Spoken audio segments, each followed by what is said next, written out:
25 are still active in the AO.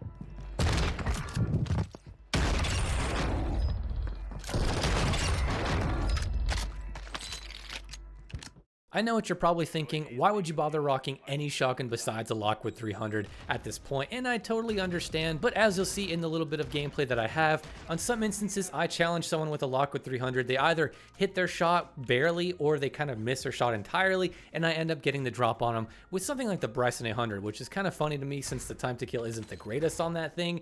But today's video is going to be focused on the Bryson 800. I know a lot of people aren't even bothering to touch it at this point because, again, the Lockwood 300 is this sort of meta thing everyone wants to touch because of its one-shot potential, but eventually that is going to get nerfed again. I'm sure it will. And the Bryson 800, a lot of people haven't been talking about this, but it did in fact get buffed in one of the most recent updates, and its two-shot range is now even better than it was. Now, it's not like it was in Season 3 Reloaded where it was two-shotting out to like 15 meters or something ridiculous.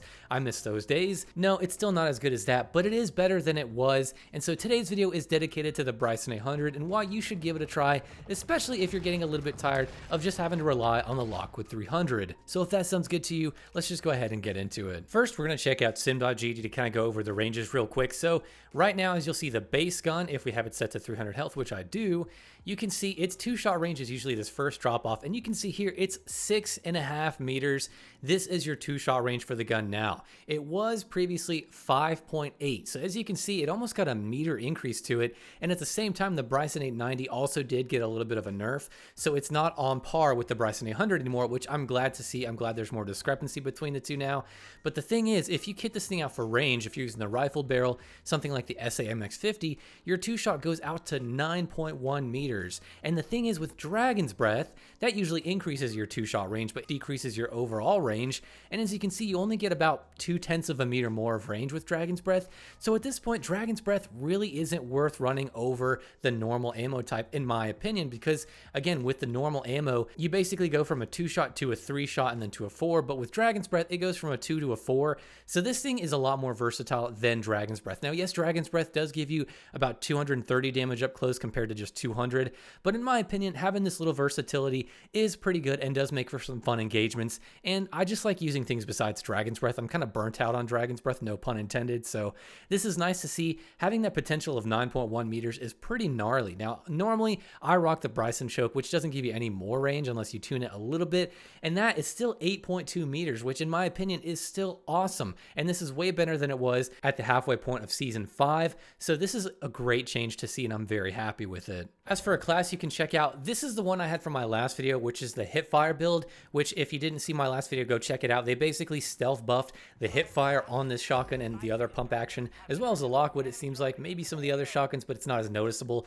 And so this is the hipfire build for that. But for this one, all you have to really do is switch that Cronin groove shot grip for that Demo X50 tactical pump if you want to get a good rate of fire boost. Now, it's not going to make or break the gun, but I did notice a lot of people like rocking that attachment, and I do as well. Sometimes I just feel that over the Cronin groove shot, and since your hipfire is already super tight without the groove shot, it's not mandatory, so you can swap that out for something like the Demo X50 tactical. But if you want pure hipfire, of course, this is the build I would go for. As for my thoughts on these changes, I'm glad that they nerfed the 890 and they buffed the 800 in the sense that now there's more of a discrepancy between the two, and I'm also glad that this thing, since it got more of a two-shot range buff, you don't really have to rely on Dragon's Breath to get that 9-meter two-shot. You can basically use the base ammo and just kit it out the same way minus Dragon's Breath, and your range is pretty much on par with Dragon's Breath. Yes, you're not dealing as much damage, but in my opinion, it's a worthy trade-off because, again, you get more versatility with the base ammo. You get a 2-shot and then a 3-shot as opposed to a 2-shot and then a 4-shot.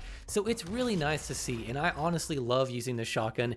And even though you are still going to get demolished by the Lockwood 300, there are instances where you can challenge them and you can defeat them, especially if you're pushing that 6-meter range where it's very hard for them to get their one-shot kill, unless they have Dragon's Breath maybe. You might win the gunfight. Again, it's kind of a toss-up because of that one-shot potential they have, but don't be scared. Challenge them. Just go for it. At this point, whatever. You're probably going to get killed by the Lockwood a lot more until it gets nerfed again.